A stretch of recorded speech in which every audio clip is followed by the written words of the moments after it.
la luz de la verdad.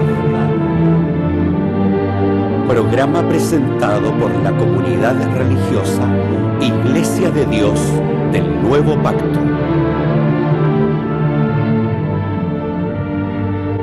Millones de personas en el mundo piensan que la Biblia es la palabra del único y verdadero Dios. En la actualidad, este libro ha sido traducido a más de 2000 idiomas y dialectos, y se calcula que se han editado unos 6.000 millones de ejemplares. Ningún otro libro que se haya escrito ha ejercido tanta influencia en la sociedad como la Biblia. Sin embargo, su lectura no ha reportado la felicidad ni los beneficios que se esperan de ella. Conozca a través de este programa el porqué de esta situación y lo que verdaderamente enseñan las Escrituras.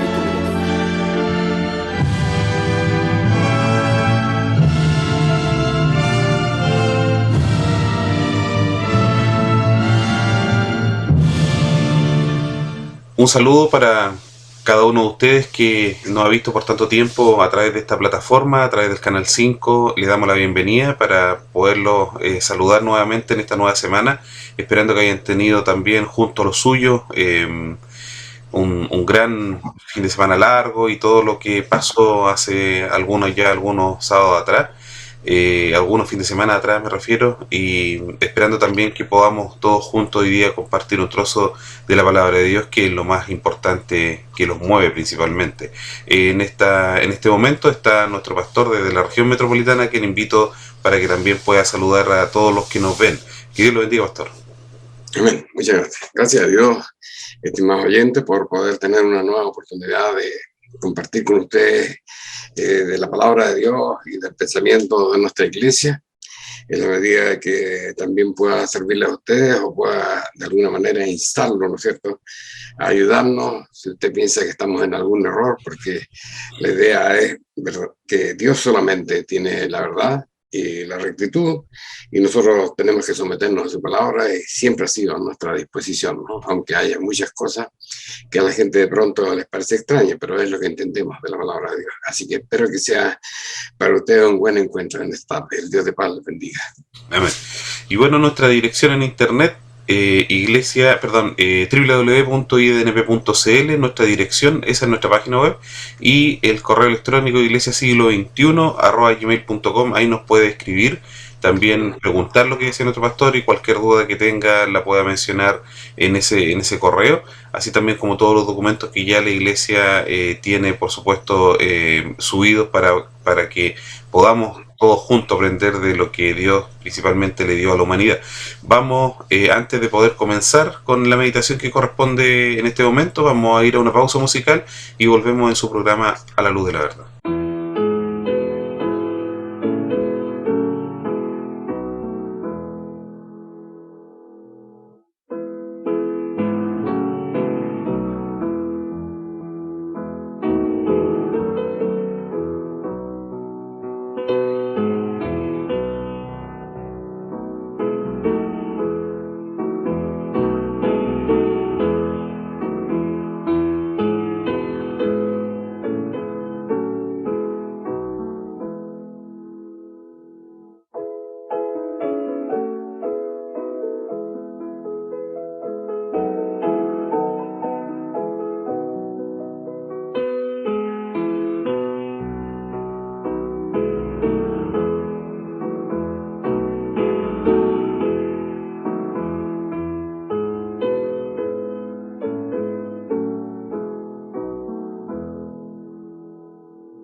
Bien, estimados amigos, hoy día quiero hablar de un tema muy particular, pero que tiene que ver también con la diferencia que existe en el pensamiento de la gente respecto a lo que dice la Sagrada Escritura. Quiero hablar de la mente humana.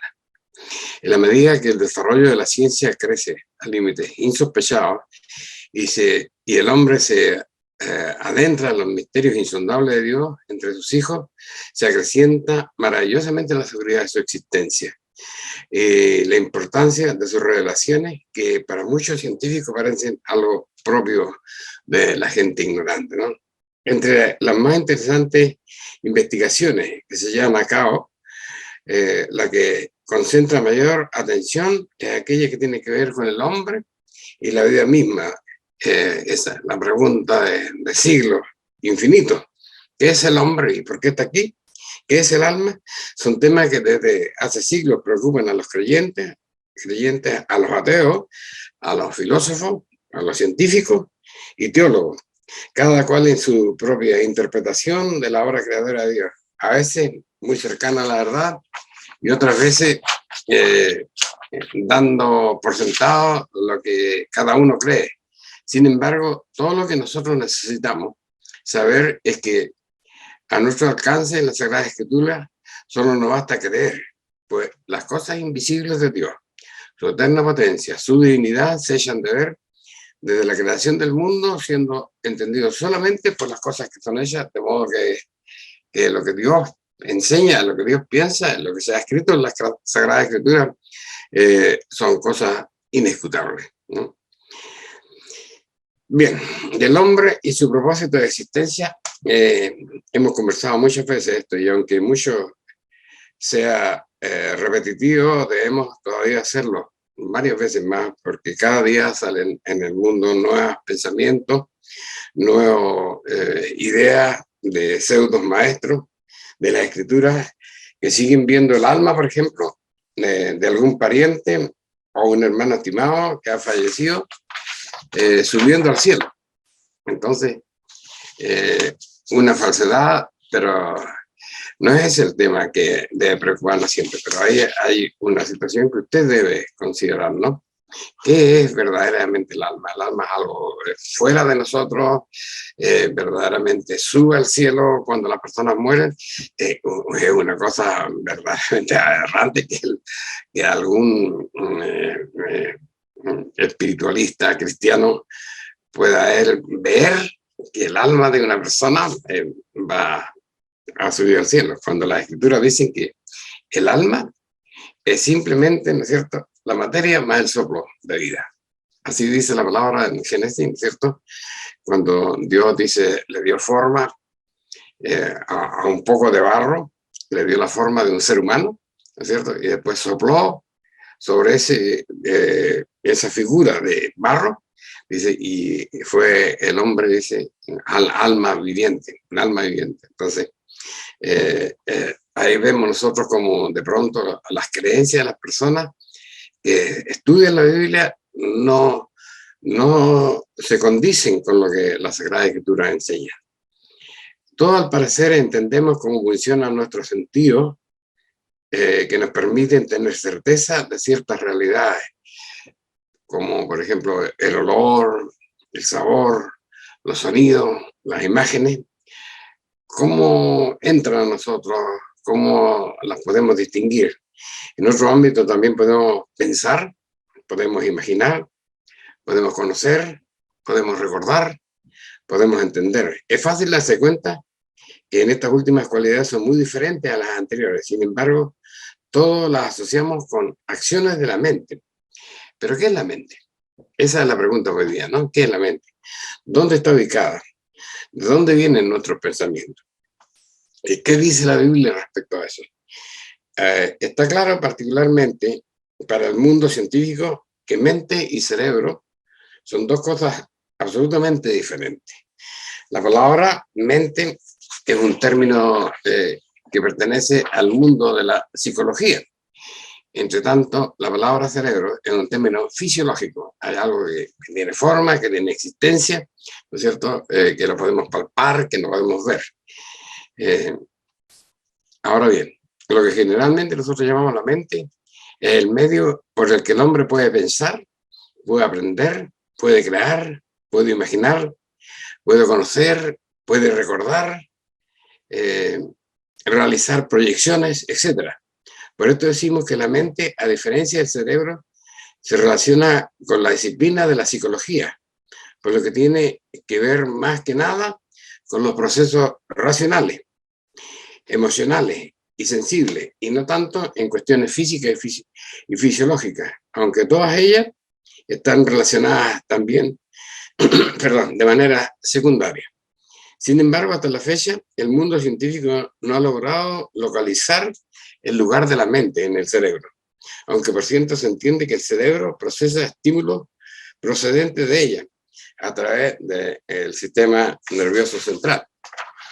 La palabra leer, aquí ya entramos a la Sagrada Escritura, la palabra leer en el idioma hebreo significa corazón. En muchas escrituras, particularmente sapienciales, aparece refiriéndose a acciones que el corazón se cree no se empeña, como por ejemplo el texto que dice, porque del corazón salen los malos pensamientos, muerte, adulterio, fornicaciones, hurto, falso testimonio, blasfemia. Esto contamina al hombre. Palabra de nuestro Señor Jesucristo. El profeta Isaías, en una ocasión que podemos leer en el capítulo 17:9 de su libro, declaró: engañoso es el corazón, más que todas las cosas, y es perverso. ¿Quién lo conocerá? Entonces, a simple vista, solemos entender esto como un formulismo retórico, toda vez que es difícil para el mundo científico aceptar que alguien piensa con el corazón. Sin embargo, lo que dice la Escritura debemos considerarlo, por cierto, por lo menos los cristianos, los que creemos en la Biblia y los que creemos en Dios, cuando la palabra dice, de alguna forma, da testimonio, ¿no es cierto?, de acciones que salen del corazón y que promueven la conducta de los seres humanos. Algunas civilizaciones antiguas, como la civilización egipcia, pensaba que el corazón no era simplemente una bomba que regulaba la transmisión del torrente sanguíneo a través de nuestro cuerpo. También actuaba en el campo de la racionalidad y la emotividad, pues frente a la verdad o a la mentira, a la ira o a la tranquilidad, las frecuencias cardíacas cambian radicalmente. La Sagrada Escritura no son un libro científico, ni mucho menos, pero nos entregan a veces principios escuetos, difíciles de explicar, pero que a la larga el tiempo, como muchos otros escritos, terminan confirmándose. Y la discusión de qué es la mente y dónde está ubicada no tiene por qué ser un asunto diferente. ¿Qué dice la Escritura al respecto? Aunque la Biblia particularmente, en las versiones más modernas, aparece la palabra mente, ellas hablan con claridad respecto a cómo se origina en el hombre todas aquellas cualidades que hacen tan diferente al hombre de los demás seres vivientes. Así tenemos, por ejemplo, la escritura que aparece en el libro de Job, en el capítulo 14 y en el versículo 14, donde se señala textualmente: ciertamente ese espíritu hay en el hombre, inspiración del hombre prudente hace que el hombre entienda. Aquí habla del espíritu, por primera vez aparece el espíritu en el hombre, dice. Entonces, el razonamiento y todas aquellas acciones que la sociedad relaciona con la mente, en la Sagrada Escritura la llaman el espíritu del hombre. Y con esta simple declaración de la palabra de Dios, entendemos que por qué el hombre no encuentra el lugar donde funciona lo que ellos llaman la mente. Cuando el apóstol Juan y nuestro propio Señor Jesucristo declaran que al Padre nadie lo ha visto jamás, esto es porque Dios es espíritu, ¿no? Es decir, una forma inmaterial, invisible de vida. Y como Dios puso en los humanos el espíritu que sale de él, el espíritu del hombre, lo que se ha designado por mente, jamás será posible ubicarla físicamente, ¿cierto? El espíritu del hombre obviamente no es una cosa material, no es un ente material, de manera que eso es lo que dice la Biblia. El espíritu del hombre es lo que le permite racionalizar, lo que le permite comprender, lo que le permite concebir ideas, ¿no es cierto? No habla aquí de la mente, solamente en la escritura. Yo diría de un poco menos de la mitad de este siglo que vivimos nosotros ahora, empieza a aparecer, ¿no es cierto?, la palabra mente en la Sagrada Palabra de Dios, pero en las escrituras más antiguas, por ejemplo, como la versión de los no sale esa palabra de ninguna manera. Jamás será posible, entonces debemos entender que ubicar físicamente al espíritu del hombre, porque lo que la gente entiende por la mente es lo que Dios llama el espíritu del hombre. Aunque por cierto existe, y no es el cerebro, pues los animales también lo tienen, un cerebro similar al nuestro. Sin embargo, a ellos no les fue dado facultades que con el espíritu del hombre podemos los humanos desarrollar el conocimiento. No sé si se entiende esta idea, pero si bien es cierto, por ejemplo, cuando hablamos en el libro del Génesis, dice el alma de los animales, ¿no es cierto? El alma es simplemente la materia, ¿no es cierto?, creada por Dios, la materia creada por Dios con la capacidad de respirar, con la capacidad de sobrevivir. Pero acá estamos hablando del espíritu del hombre, que es lo que la gente conoce regularmente como la mente. Dice, algunos filósofos han propuesto en un sentido muy real que todos nosotros tenemos dos mentes. No sé si ustedes lo han leído, pero estas son las cosas que a nosotros debemos investigar, debemos leer todo lo que nos dicen respecto a la creación de Dios para darnos cuenta para dónde va el hombre y para dónde está verdaderamente Dios, ¿cierto? Dice, en un sentido muy real todos nosotros tenemos dos mentes, dicen ellos, una mente que piensa y otra mente que siente. Y estas dos formas fundamentales del conocimiento interactúan para construir nuestra vida mental. Una de ellas es la mente racional, la modalidad de la comprensión, de lo que solemos ser conscientes, más despierta, más analítica, más capaz de ponderar y de reflexionar. El otro tipo de conocimiento, más impulsivo y más poderoso, aunque a veces ilógico, es la mente emocional. Esta dicotomía entre lo emocional y lo racional se asemeja a la distinción popular existente entre el corazón y la cabeza, ¿cierto? Muchas veces la gente antigua hablaba de esto, ¿no? Las acciones que nosotros hacíamos gobernados por el corazón y las acciones que hacíamos gobernados por la mente.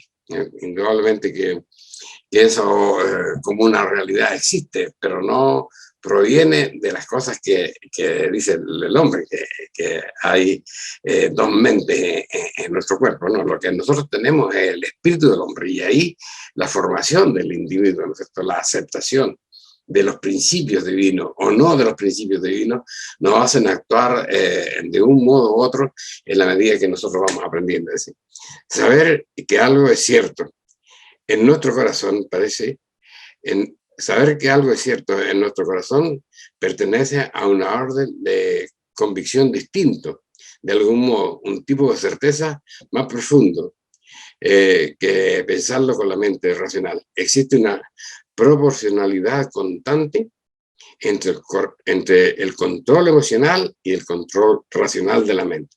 Sin embargo, cuando más intenso es el pensamiento, más dominante llega a ser la mente emocional y más ineficaz, en consecuencia, la mente racional. Hasta la última década del siglo XIX se entiende que el corazón era solo un potente músculo cuya función era bombear sangre a través del cuerpo. Sin embargo, gracias a los estudios de Annie Merker, una científica matemática investigadora de la conciencia, se ha llegado a entender que el ser humano tiene consigo un potencial extraordinariamente de conciencia, inteligencia, sabiduría, y que están afectos, que se anidan no precisamente en el cerebro, tal como, los descubrimientos científicos recientes en el área de la neurocardiología lo constatan, llegando a concluir de este modo que el corazón envía más información al cerebro que la que recibe de los emisores externos, siendo en consecuencia el único órgano del cuerpo que con esa propiedad y que puede incluso llegar a inhibir o activar determinadas partes del cerebro según las circunstancias. Esta es una situación importante. Nosotros cuando vemos cómo actúa el hombre frente a ciertas situaciones donde lo que nos apura o lo que demuestra el estado de nuestra conciencia no se aprecia a través del cerebro, sino del corazón. Usted sufre un susto. ¿Qué se oprime? ¿Qué se apura? ¿No es cierto? Entonces, los médicos han llegado, tal como lo aprecia esta científica, de que verdaderamente el corazón tiene mucho que ver con las actividades del hombre, y esto finalmente, aunque es parte del mundo científico que a nosotros nos cuesta comprender, da razón a lo que dice la Sagrada Escritura, ¿no es cierto? Llegando a concluir de este modo que el corazón envía más información al cerebro del que recibe de emisores externos, siendo en consecuencia el único órgano del cuerpo con esa propiedad y que puede incluso llegar a inhibir o activar determinadas partes del cerebro según las circunstancias. La importancia de todo esto es que, aunque nos parezca una fantasía, los avances de la ciencia nos permiten entender y probar cada día la veracidad de las escrituras, ¿no? Y por ende, entender más racionalmente la existencia de nuestro Dios. Contrario a lo que se pensaba 40 años atrás, hoy sabemos que el corazón tiene un sistema nervioso propio que le permite enviar información al cerebro a través de fibras nerviosas que lo unen con la médula espinal, constituido por unas 40.000 neuronas independientes de las neuronas cerebrales. Por supuesto, la sociedad, siempre tejiendo mantos de duda respecto a las verdades declaradas en la Escritura, se pregunta: ¿cómo puede decirse que Dios ha puesto tal espíritu en el hombre cuando este es el ser más indefenso y dependiente al momento de su nacimiento? Esa es una cosa que toda la gente siempre se ha preguntado, ¿no es cierto?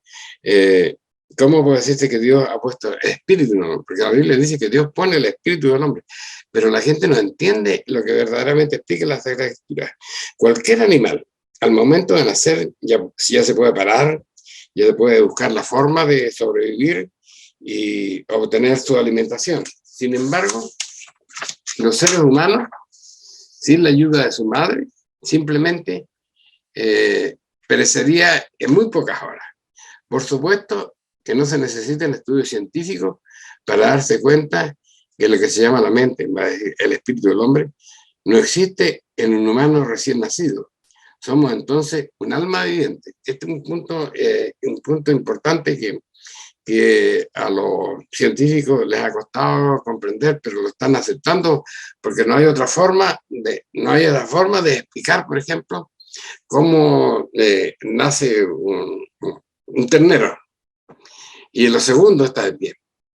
El ejemplo más significativo, por ejemplo, tiene que ver con algunos animales que ni siquiera nacen en un tamaño superior, ¿no es cierto? Como en los marsupiales, por ejemplo, que van a salir, ¿no es cierto? Y van a tener que subir y guardarse finalmente en la bolsa marsupial para poder seguir viviendo. Lo hacen automáticamente, sin conciencia, ¿no es cierto? Entonces, esa cosa ellos no la entienden. Y cómo el hombre que se dice que es, digamos, el ser más perfecto que Dios haya creado, cómo es tan insuficiente cuando nace. Pero tenemos que entender la respuesta de Dios, ¿no? No existe un humano recién nacido pensante, solamente somos un alma viviente, es decir, materia más soplo de vida, incompleto. Un niño recién nacido no puede ver bien, aunque sus ojos están perfectamente formados. No puede hablar, aunque es capaz de emitir, articular algunos sonidos. La respuesta es muy sencilla. Todavía Dios no ha formado en él el espíritu del hombre. Está científicamente comprobado que su cerebro ya tiene toda la información genética necesaria sobre el color de la piel, sobre su temperamento, sobre su carácter, etc. Y desde ese momento sus neuronas se multiplican a una velocidad abismante de 250.000 por minuto, de modo que llega al mundo nada más y nada menos que con 100.000 millones de neuronas, más que suficiente para toda la vida. Es decir, potencialmente está capacitado para su posterior autonomía y competencia en el aprendizaje y en el desarrollo de sus talentos emanados del uso de su intelecto y de su emocionalidad. Pero aún no ha comenzado. Cuando recién nace no ha comenzado. A pesar de ello, el recién nacido no sabe hablar, no sabe pensar, y su cabeza es como un enorme puzzle con muchas neuronas que aún no están encajadas. A cada segundo las neuronas del niño se van conectando entre sí para crear los conductos por los que viajará la información que precisa para desarrollar todas sus habilidades, ¿no? Eso es científicamente, y yo le estoy hablando acá, ¿no es cierto?, de estudios científicos sobre cómo es el desarrollo de los seres humanos para comparar lo que dice la Sagrada Escritura. ¿Cuándo y cómo sucede el milagro de adquirir el razonamiento? Imagínense lo que los científicos están descubriendo ahora. La Biblia, cientos de años atrás lo ha previsto, ¿no?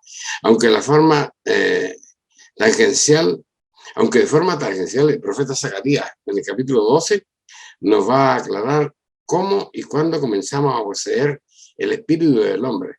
No por esto, nunca las escrituras dejarán de enseñarnos la maravillosa revelación de la verdad, la cita antes mencionada. ¿Qué dice el profeta Zacarías? El Señor, que extiende los cielos y forma la tierra, dice ahí, forma el espíritu del hombre dentro de él. Entonces, ¿cuál es el valor del espíritu? El valor del espíritu del hombre es la capacidad, ¿no es cierto?, de racionalizar, de comprender, de aprender, de actuar, lo que hace potencialmente un ser humano diferente al resto de la creación. Y aquí dice la palabra de que para que el hombre tenga el espíritu del hombre dentro de él, primero el hombre tiene que ser. Entonces el niño nace simplemente siendo un alma viviente más, ¿no es cierto?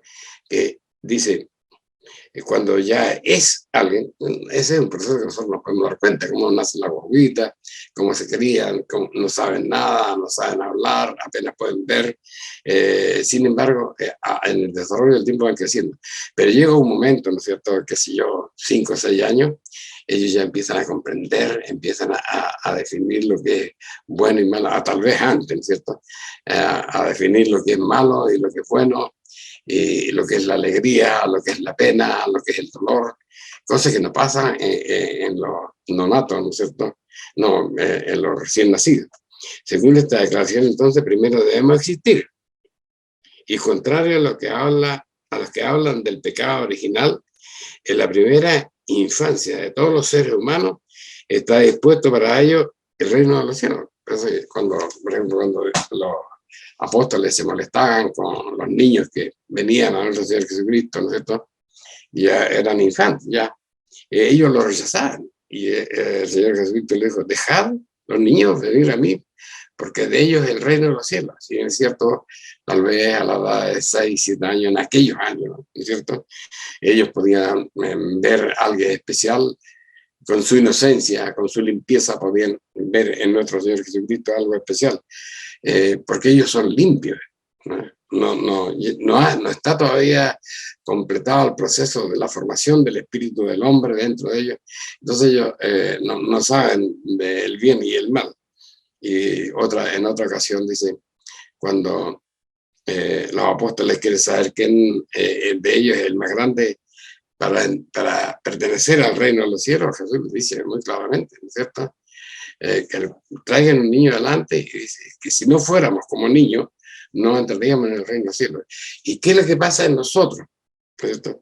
Para poder llegar a ser como niños, ser simplemente limpios, ¿cierto? Simplemente inocentes de pecado, ¿no? Inocentes de violencia, inocentes de todas aquellas condiciones que identifican, ¿no es cierto?, a lo que son las formas de actuar de Satanás: la mentira, la maldad, el mal pensamiento, la ira, la violencia, la traición, la negación. Bueno, cuando aparece eso en los hombres, ¿no es cierto?, es ya el espíritu del hombre que se ha inclinado hacia el lado del mal, porque nosotros naturalmente vivimos en el mal. No me refiero yo a acciones humanas, sino que me refiero a que este es el mundo de Satanás.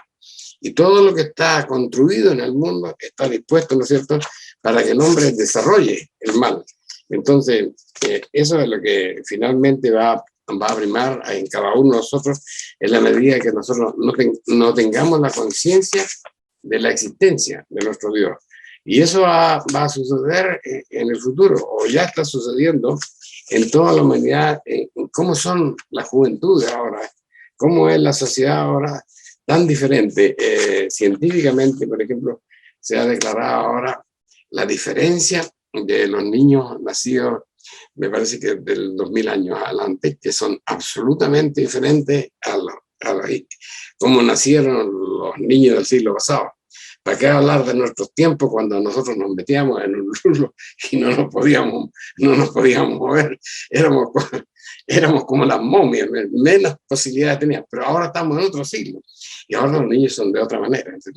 Pero lo importante es que Dios, cuando creó al hombre, creó un ser puro y limpio. Ese era su propósito. Y todos los seres humanos nacen puros y limpios, ¿no es cierto?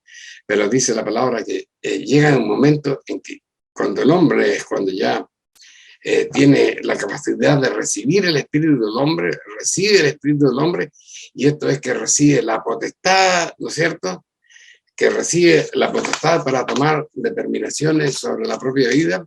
Las capacidades sensoriales están, las capacidades de aprender están, la capacidad de el libre albedrío está, ¿no es cierto? Y ahora el hombre, Dios lo deja libre para que tome determinaciones, como fue con Adán y Eva. En el principio ellos, ¿no es cierto?, fueron limpios y Dios les fue enseñando la verdad. Era otro mundo, era otro mundo. Si bien es cierto, existía Satanás, pero era otro mundo. Ellos estaban bajo el ámbito de Dios. Sin embargo, ahí también está Satanás, y eso es lo importante. Y como está Satanás, indudablemente que encontró el momento cuando Dios no estaba para poder introducir en ellos una forma de levantarse contra Dios, ¿cierto? Y eso es lo que nosotros tenemos que comprender. La historia, ¿no es cierto?, pagana enseñan que el pecado del hombre fueron las relaciones sexuales. Probablemente una aberración que no aparece en ninguna parte de la Sagrada Escritura. El primer pecado del ser humano fue la desobediencia, ¿no es cierto?, lo que está contra el principio de Dios, ¿no? Ahora bien, eso ya lo vimos, ¿no? ¿Cuándo y cómo sucede esta cosa de poder racionalizar el conocimiento y poder entender qué es lo que es el espíritu del hombre? Entonces, luego, para entender hasta cuándo dura la injerencia del espíritu del hombre en nosotros, leamos lo que dice el capítulo 20 de Apocalipsis, en el relato de un evento que se va a desarrollar en un momento del tiempo del fin, descrito de la siguiente manera. Y vi los muertos, esta es la visión de Juan, ¿no es cierto? Y vi los muertos grandes y pequeños que estaban delante de Dios. Esta fue la forma en que nuestro Señor Jesucristo le reveló a Juan, al apóstol Juan, ¿no es cierto?, las cosas, cómo iban a suceder en el tiempo del fin. Allí parte por primera vez, tal vez absolutamente comprensible, lo que nosotros llamamos este tipo de profecías que nos hablan abiertamente de cómo debe ser el final. Dice: vi los muertos grandes y pequeños que estaban delante de Dios, ¿De qué está hablando? De la resurrección, ¿no es cierto? Y los libros fueron abiertos y otro libro fue abierto, el cual es el libro de la vida, y fueron juzgados los muertos por las cosas que están escritas en los libros, según las obras. Ubicados en el contexto de esta revelación descrita, podemos entender que este mundo material está en un momento particular de transición. Y tratándose de un mundo espiritual y de un libro tan importante como este, lleno de símbolos, es imposible no considerar que en este ámbito existan libros, como libros en el cielo, ¿quién va a estar escribiendo todo el día ahí de los miles de millones de...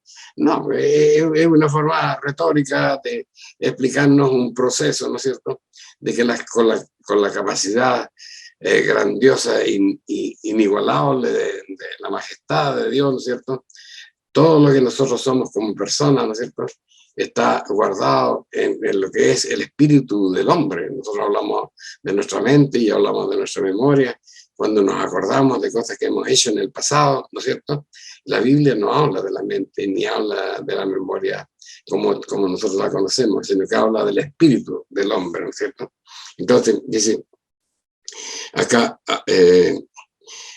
todas estas cosas respecto a la existencia de un libro donde se guarda el acontecer de la vida de los humanos, no pasa de ser una metáfora para que nosotros entendamos que nuestros actos están presentes delante de Dios y que un día aparecerán delante de nuestros ojos. Eso es lo que nosotros tenemos que entender, ¿no es cierto? Ahora bien, por décadas se nos ha enseñado que cuando una persona muere, el soplo de vida es lo que vuelve a Dios. Aunque eso no es lo que dice la palabra, dice el espíritu vuelve a Dios que lo formó. ¿Pero qué espíritu? La gente entiende que es el espíritu de vida. No, el espíritu del hombre. Esta cosa, cuando muere nuestro Señor Jesucristo, ¿no es cierto? Murió. El espíritu del Hijo de Dios, ¿no es cierto?, subió al Padre, indudablemente. Y el Padre lo tornó a la vida en la resurrección. Y ese es lo que Dios nos plantea a nosotros como conocimiento. Así va a ser nuestra vida. Cristo resucita, ¿no es cierto? Es imposible que haya sido resucitado, haya sido diferente a la visión de lo que era cuando todavía no había sido crucificado. Cuando Él aparece lo reconocen, porque es la misma persona. Pero cuando usted ve, por ejemplo, que en una parte de la Sagrada Escritura revela que Él atravesó la pared, atravesó la puerta, ¿no es cierto?, debemos entender que Él no tenía una contextura física, Él era un ser espiritual, que va a ser la forma en que nosotros vamos a hacer en el fin del tiempo. Ahora, un hermano me preguntaba una vez, bueno, pero yo voy a conocer a mi esposa, voy a conocer a mi hijo. Bueno, en este estudio se demuestra que sí lo vamos a conocer, pero no va a haber una relación emocional como es la relación carnal, porque nosotros somos de carne. No va a ser, porque allá vamos a ser espíritu. Entonces va a ser otra forma de relacionarnos. Vamos a ser seres espirituales y todos vamos a tener un mismo valor los unos con los otros. Y los unos para con los otros, que son cosas diferentes. Es decir, no importa que este va a ser, qué sé yo, el hermano tanto, que está conmigo en la resurrección, o yo soy el hermano tanto que estoy con otro en la resurrección, no vamos a tener esa relación física carnal, vamos a tener la relación espiritual, ¿no es cierto?, la relación que tiene el Hijo de Dios con su Padre. Entonces, tenemos que entender, estimados hermanos, estimados amigos, que conocer verdaderamente la palabra de Dios y conocer la verdad de Dios es inimaginable a los parámetros de conocimientos que tiene la sociedad hoy, ¿no es cierto? Dice, por décadas se nos ha enseñado que cuando una persona muere, el soplo de vida es lo que vuelve a Dios, aun considerando que la vida es algo inherente a la divinidad, no es definitivamente el soplo de vida lo que a Dios ha retornado, sino el espíritu del hombre. Entonces, cuando sea la resurrección, todos los seres vamos a ser espirituales. Todos los seres vamos a ser espirituales. Y todos los seres van a ser conscientes de lo que fuimos en nuestra vida material, en nuestra vida carnal, ¿no es cierto? Entonces, Eso es lo que nos enseña la Biblia. Nosotros no podemos decir otra cosa, sino lo que nos enseña la Biblia. Aún considerando que la Biblia es algo inherente a la divinidad, no es definitivamente el soplo de vida lo que a Dios ha retornado, sino el espíritu del hombre. Pues ahí radica toda la información de lo que cada uno ha hecho con el potencial que Dios nos ha dado y del cual debemos responder a nuestro Creador. Ese es el punto importante, ¿no es cierto? En la Sagrada Escritura está todo lo que nosotros necesitamos saber para tener una vida auspiciosa y acorde a cómo hayamos desarrollado la potencialidad implícita en la existencia de cada ser viviente por voluntad de Dios. Él nos permite lo que la humanidad llama el libre albedrío. Dios no quiere esclavos. Debemos considerar cosas simples que no entienden el pensamiento, que no hacen entender el pensamiento de Dios. Cuando Jesús le dice a los discípulos: yo no llamaré siervo, yo no necesitaba el siervo, yo os llamaré amigo, ¿no es cierto? Porque el siervo no sabe lo que hace su señor. O sea, entonces, esa dependencia, como sale en las películas de mutantes, ¿no es cierto?, que tiene el mutante con ese cerebro superior, no existe en el pensamiento de Dios. Nosotros somos personas libres, por eso se habla del libre albedrío, ¿no es cierto? Y indudablemente que esa es la forma que Dios quiere que nosotros usemos lo que Él nos ha dado. La vida Él nos la dio con un propósito. Cuando dijo, por ejemplo, hagamos al hombre conforme a nuestra imagen, conforme a nuestra semejanza. Indudablemente que cuando nosotros leímos la Sagrada Escritura, la gente nos enseña a nosotros, o sea, los pastores antiguos, los maestros que en alguna hora tuvimos, no en todas partes, pero dicen, por ejemplo, de la conducta humana, ¿no es cierto?, es que el hombre tenía la semejanza con Dios, pero la perdió tras el pecado. Eso no dice la Sagrada Escritura, que la perdimos. No, cuando usted dice la palabra, hemos tenido un proceso en nuestra vida, hemos conocido a Dios, nos hemos convertido, nos hemos arrepentido, la muerte de Cristo nos permite a nosotros ahora ser hijos de Dios. Entonces, Juan dice allá en el capítulo 3, verso 1 de su primera carta, dice: hijitos míos, ahora somos hijos de Dios, pero aún no se ha manifestado lo que vamos a hacer. Empero sabemos que cuando Él venga, ahí, en ese minuto, seremos semejantes a Él. ¿Por qué razón? Porque le veremos como Él es. Y cuando le veamos y seamos capaces de resistir el poder omnipotente de su presencia divina en ese momento, porque no va a ser como los hombres cuando vino a la tierra, sino va a ser verdaderamente el perfecto Hijo de Dios, revestido de todo su poder, no muramos. No muramos. Entonces, ahí la semejanza de Dios ha estado en nosotros. Pero habremos pasado el proceso del arrepentimiento, de la conversión, de seguir a Dios, de morir en la causa de Dios, ¿no es cierto?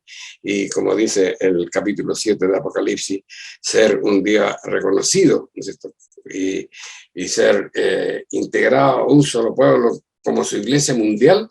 Entonces, ahí estamos ya en las condiciones de poder incluso estar después, durante el milenio, en la presencia del Padre, como lo declara la palabra de Dios en el primer capítulo en la primera de Timoteo, en el capítulo 5. Entonces, estimados hermanos, es importante que nosotros entendamos el propósito de Dios, no tan solo en esta cosa de estarnos golpeando el pecho y de creyendo que Él vive, no, sino que en la búsqueda de la santidad absoluta, ¿no es cierto?, en la limpieza de nuestra mente, en la limpieza de nuestra conciencia, estimados hermanos, en la limpieza, en otras palabras, en la limpieza del espíritu del hombre, seres limpios. ¿Entiendes? Por eso la palabra de Dios nos dice que vuestra fe no esté fundada en sabiduría de hombre, sino esté fundada en potencia de Dios. Pero para adquirir la potencia de Dios tenemos que realizar ese proceso. Pedro y Juan, dice en una parte la palabra de Dios, que eran hombres rudos, sin letra. Sin embargo, cuando iban al templo de la hermosa, el hombre paralítico que se estaba acomodando en la escalera del templo para poder recibir la limosna, porque él no tenía ninguna capacidad de poderse ubicar en alguna parte, lo ponían ahí para que recibiera la plata. Entonces él le pidió a los discípulos, ¿no es cierto?, que hicieran algo por él, que tenía que ver con ayudarlo a colocarse en el mejor lugar. Entonces le dijo, no, yo no tengo oro, no tengo plata que darte, sino que en el nombre de Dios te digo, levántate y anda. Y el hombre anduvo, ¿no es cierto? ¿Qué significa eso? ¿No es cierto? Que los discípulos habían llegado a tener la potencia que Dios le puede entregar a un ser humano, ¿no es cierto? Y esa es nuestra carrera, tener nosotros esa potencia. La gente cree que solamente orar, golpearse el pecho, ir a la iglesia todos los días. No, no es eso. Es ser integralmente un hijo de Dios a la manera de Dios. Siempre lo estamos diciendo lo mismo, hermano, porque es muy fácil entrar a una iglesia, es muy fácil dejarse llevar por las emociones, pero no es esto. Cuando Dios nos dio el espíritu del hombre, es para que nosotros, tal como dice la palabra allá en Zacarías, es para que nosotros podamos discernir y podamos entrar. Ahora, cuando somos bautizados, dice que Dios a nuestro espíritu, al espíritu de vida, al espíritu del hombre, Dios le agrega el Espíritu Santo. Y es una forma de ser verdaderamente hijo de Dios. Cuando usted lee la palabra de Corintios, dice, el hombre animal no puede entender las cosas que son del Espíritu, porque las cosas que son del Espíritu se han de entender espiritualmente. ¿Qué significa eso? Para poder entender la Sagrada Escritura y el camino de la verdad, hay que tener al Espíritu de Dios, que se adquiere, ¿no es cierto?, cuando la persona se bautiza en el nombre de Dios, a la manera de Dios, con una persona que verdaderamente cree en Dios, ¿no es cierto? Y hemos llegado a tales cosas del dominio de Satanás en el mundo, que ahora ni siquiera el bautismo de nuestro Señor Jesucristo se bautiza a la manera de que fue bautizado nuestro Señor Jesucristo. Algunos se paran en la pileta o en el río y le rocian un poco de agua en la cabeza y tantas cosas que hemos visto nosotros en nuestra vida religiosa, que nos permite comprender que verdaderamente, hermano, falta mucho para que nosotros verdaderamente lleguemos a comprender esto, ¿no es cierto? Que nuestra fe esté fundada en sabiduría, no esté fundada en sabiduría, sino en potencia de Dios, y que es lo que nosotros podemos adquirir, porque Él nos la prometió, pero tiene que ver, ¿no es cierto?, con nuestra obediencia, hermanos. Cuando nuestro Señor Jesucristo consentió de ver que su pueblo amado, el pueblo que nació allá con Abraham y que Dios lo haya amado tanto, dice, ¿por qué me llamáis Señor, Señor, y no hacéis lo que yo hago? Como que dándonos a entender que es tan fácil que nosotros tengamos éxito en nuestra vida con Dios, que no se entiende que le nombremos a cada rato y vivamos la vida a la manera de Satanás, vivamos la vida a la manera que lo hace la sociedad, ¿no? Dice, que vuestra fe no esté fundada en sabiduría de hombres, sino en potencia de Dios. Pero hablamos sabiduría de Dios, perfectísima.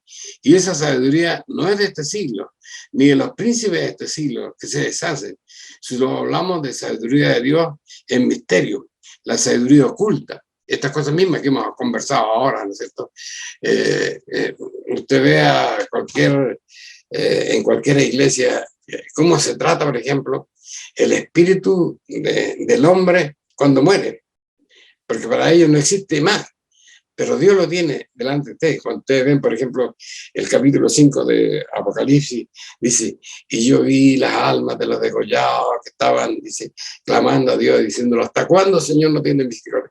Hay una relación espiritual entre Dios y todos los seres existentes y no existentes, estimado hermano, y existente, prevalente, aquellos, ¿no es cierto?, que verdaderamente han muerto sirviendo a Dios en su majestad y en su esencia, ¿no?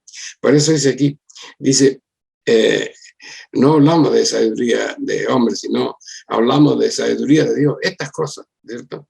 Estas cosas, sabiduría de Dios en misterio, la sabiduría ocultada, no dice oculta, sino que ocultada por los falsos enseñadores, dice, la cual Dios predestinó antes de los siglos para nuestra gloria, la que ninguno de los príncipes de este siglo conoció, porque si lo hubieran conocido, nunca habrían crucificado en el madero al Señor de gloria. Antes, como está escrito, lo que ojo no vio, ni oreja oyó, ha subido al corazón de los hombres, es lo que Dios ha preparado para aquellos que le aman. Interesante, estimados hermanos. Usted ama a Dios, pero tiene que vivir su vida a la manera de Dios, ¿no es cierto? en una iglesia que guarde la verdad de Dios, tratando de comprender por qué existe su iglesia, de qué habla su iglesia, y comparar eso con la palabra de Dios, y eso es lo más importante, con lo que hizo, porque por esto está escrito el Nuevo Testamento, porque ahí está la forma de vida de la iglesia primitiva.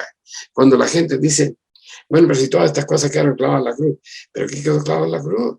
¿Acaso no había muerto y había resucitado al Señor Jesús cuando los discípulos estaban allá en el aposento alto guardando la fiesta de Pentecostés?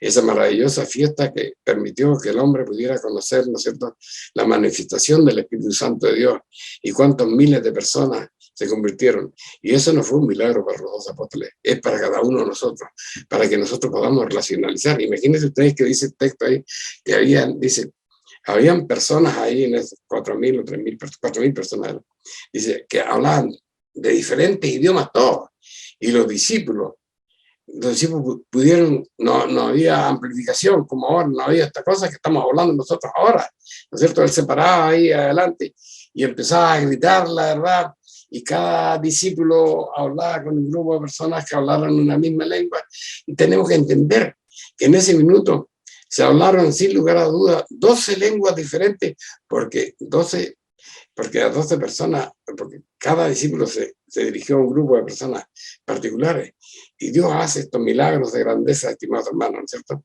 Pero tiene que ver con esto, tiene que ver si en mí, en usted, en todos los componentes de nuestra iglesia, está esta voluntad que tuvieron los discípulos, estimados hermanos, los discípulos cometieron la locura de levantarse, estimados hermanos, contra fariseos y contra saduceos, los que en la práctica tenían su vida en su mano.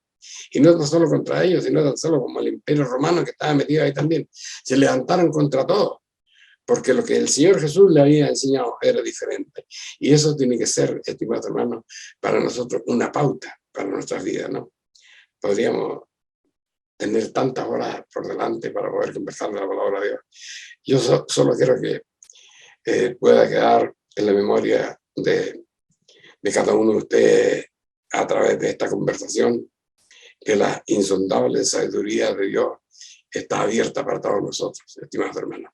Solamente que dediquemos nuestra vida a Dios, que la dediquemos con integridad, estimados hermanos, y así podremos conocer la sabiduría que Dios tan solo tiene reservada para sus hijos. El Señor te les bendiga.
Bien, queridos televidentes, después de vuelta de la pausa musical, sin duda hemos recordado y también profundizado acerca de la mente humana, principios que por supuesto están en la Escritura y que nos ayudan a aclarar lo que nosotros somos, cómo nosotros debemos proceder y cómo Dios también nos formó y también nos ha ido guiando a través de todo este tiempo desde el Génesis en adelante. Así que ha sido un gran estudio el que hemos escuchado hoy de nuestro pastor. Vamos a invitarle para que se pueda despedir de todos los que nos escuchan, porque ya obviamente nos ha alcanzado el tiempo, pastor. Bueno, estimados hermanos, un placer haber estado con ustedes. Espero que para ustedes signifique importante esto y puedan investigarlo y comprobarlo. Este tema está en nuestra página web. Les invito a que lo lean y puedan preguntar a la iglesia telefónicamente o a través de WhatsApp. Podamos intercambiar ideas respecto a lo que dice la palabra de Dios. Para nosotros será muy importante conocer sus opiniones. Que el Dios de paz les bendiga. Bien, entonces hemos llegado ya al final de este programa, esperando que haya sido provechoso para todos ustedes. www.idnb.cl en nuestra dirección en internet y iglesiasiglo21@gmail.com, donde nos puede escribir sugerencias, dudas, correcciones si a usted le parece. Todo puede ir ahí para que podamos todos juntos alcanzar esta promesa que Dios le ha hecho a la humanidad y principalmente a su iglesia. Nos volvemos a encontrar en una nueva oportunidad y que el Espíritu Santo de Dios lo acompañe a cada uno de ustedes en todos sus labores. Que tengan una hermosa semana.